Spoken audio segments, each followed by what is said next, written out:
শুরু করছি আজকের অনুষ্ঠান অর্থাৎ 19শে এপ্রিল, যেখানে বাজার দেখা যাচ্ছে অর্থাৎ ভারতীয় শেয়ার বাজার কিন্তু অনেকটা পুলব্যাক দিয়েছে।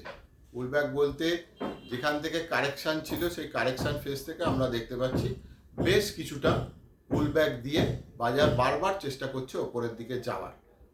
এখান থেকে আমি আজকে 4টে স্টক নিয়ে আলোচনা করব। অনেকেরই আবেদন ছিল, ফোন করছিল এবং মেলও করেছে আমাকে যে এই মুহূর্তে বাজারে দাঁড়িয়ে কি কেনা যায়। তো আমার নিজস্ব পার্সোনাল ভিউতে আমি এই মুহূর্তে 4টে স্টক বলবো যেগুলো আগামী 10 থেকে 15 দিন বা 1 মাসের জন্য ওপরের দিকে যাওয়ার সম্ভাবনা প্রবল। একটু লার্জ ক্যাপ স্টক, তবে প্রথমেই বলবো state bank of India. State bank of India কিন্তু যথেষ্ট ভালো মুভমেন্ট, নিচ থেকে একটা ভালো পুলব্যাক পেয়েছি আমরা। এই 800 রেঞ্জের কাছাকাছি দাঁড়িয়ে আছে ক্যাশে। এখান থেকে সামনে এক্সপায়ারিও আছে।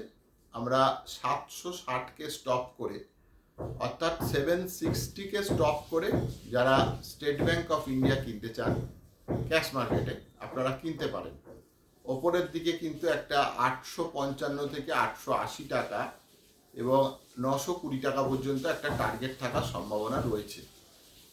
সেকেন্ড যেই স্টকটা নিয়ে আলোচনা করব এটাও মার্কেট লিডার, কিন্তু বেশ কিছুদিন বাদে দেখলাম যারা চার্টস ফরমেশন দেখেন তারা বুঝতে পারবেন যে বেশ কিছুটা পজিটিভ মুভমেন্ট এসছে, অর্থাৎ রিলায়েন্স ইন্ডাস্ট্রি। রিলায়েন্স ইন্ডাস্ট্রি আমাদের কাছে 1200 লেভেল অর্থাৎ 1270 থেকে 80 লেভেলে বন্ধ হয়েছে এবং রিলায়েন্স ইন্ডাস্ট্রি বারবার চেষ্টা করছে ওপরের দিকে যাওয়ার জন্য এবং টেকনিক্যালি খুব ভালো মুভমেন্ট করছে। এই মুহূর্তে আমার মনে হয় যে 1245 টাকা স্টপ করে রিলায়েন্স ইন্ডাস্ট্রি যদি আমরা কিনি তাহলে ওপরের দিকে কিন্তু টার্গেট একটা থাকবে। সেই টার্গেটটা আমাদের কাছে থাকবে 1340 থেকে 1360 টাকা। তৃতীয় স্টক যেটা বলবো সেটা হচ্ছে ইন্দাসইন্ড ব্যাংক। 790 আশপাশ বন্ধ আছে। এই স্টকটা আমরা নিচের দিকে 760 টাকাকে স্টপ করে আমরা ইন্দাসইন্ড ব্যাংককে কিনতে পারি। ওপরের দিকে টার্গেট থাকবে সেক্ষেত্রে 860 থেকে 920 টাকা। আর ফাইনালি আর একটা স্টক নিয়ে আলোচনা করব, সেটা হচ্ছে ভারত ফোর্জ। টেকনিক্যালি বেশ নিচ থেকে পুলব্যাক এসছে, যথেষ্ট আমার মনে হয় যে ওপর দিকে যাওয়ার একটা জায়গা থাকবে এবং ভারত ফোর্জের ক্লোজিংও আছে ওই 1070 থেকে 1060 এর আশপাশ ক্যাশ এবং ফিউচারে। তো সেক্ষেত্রে 1010 টাকাকে স্টপ করে আমরা ওপরের দিকে 1130 থেকে 1170 এবং 1220 থেকে 1240 এই দুটো জায়গা কিন্তু আপসাইড মুভমেন্ট দেখতে পারি। এবার আলোচনা করছি অপশান মার্কেট নিয়ে। যারা অপশান মার্কেটে এই মুহূর্তে ট্রেডিং করছেন, আমার ধারণা যে সমস্ত ট্রেডগুলো নিচ্ছেন বা নিতে যাবেন সেগুলো খুব শর্ট রেঞ্জে নিন, অর্থাৎ খুব লং ভেবে লাভ নেই। একটু তাদের টেকনিক্যাল চার্ট প্যাটার্নস দেখুন বা অপশানে আপনারা যে যে স্ট্র্যাটেজিগুলো ফলো করেন সেগুলো করে আমার মনে হয় যে যারা ডে ট্রেডিংয়ে আওয়ারলি চার্ট বা 30 মিনিটস চার্ট দেখেন তাতে অন্তত ওই 6 থেকে 8 ঘন্টা বা 10 ঘন্টার নিরিখে মার্কেট আওয়ার্সে যেটা পেলাম তার পরের দিন মার্কেট ডেটে যেটা পেলাম, অর্থাৎ 6 থেকে 10 ঘন্টার নিরিখে সেই সমস্ত স্টকগুলো আপনারা দেখুন।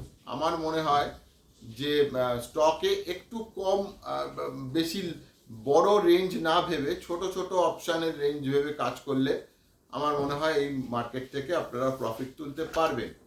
আর ফাইনালি বলবো যে আপনারা যারা যোগাযোগ করতে চান তারা অবশ্যই ফোন করতে চান। আমার মার্কেট সম্বন্ধে যে সমস্ত ভিউ, এটা অবশ্য আমার পার্সোনাল। যারা শেয়ার মার্কেট নিয়ে স্টক কেনাবেচা করবেন নিজের পার্সোনাল অ্যাডভাইজারের সঙ্গে কথা বলে নেবেন, নিয়ে স্টকটি কেনাবেচা করবেন। তারা 905 আমার মোবাইল নাম্বারটি 905134 এবং 9581-এ আপনারা যোগাযোগ করতে পারেন। এছাড়াও একটি যেটা বলার যে এই মুহূর্তে দাঁড়িয়ে যেখানে বাজার বন্ধ হয়েছে অর্থাৎ নিফটি বাউন্স ব্যাক দিয়ে সামনে এক্সপায়ারি, অর্থাৎ এক্সপায়ারির সঙ্গে সঙ্গে কিন্তু আপনাদের বুঝতে হবে যে বাজার সোমবার দিন থেকে আপনি 24 তারিখ এক্সপায়ারি পাবেন, স্টকের এক্সপায়ারিগুলো।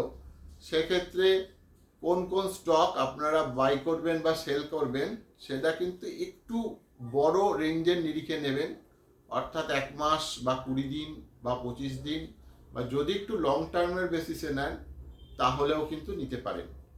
আর লং টার্মের বেসিসে আমি বলবো যে এখান থেকে ইউনিয়ন ব্যাংক নিয়ে রাখতে পারেন, অর্থাৎ ইউনিয়ন ব্যাংক অফ ইন্ডিয়া। সেক্ষেত্রে কিন্তু লং টার্মে ভালো হওয়ার সম্ভাবনাই প্রবল। আজকের অনুষ্ঠান এখানেই শেষ করছি। আপনাদের সঙ্গে দেখা হচ্ছে আবার আমার পরের অনুষ্ঠানে। নমস্কার।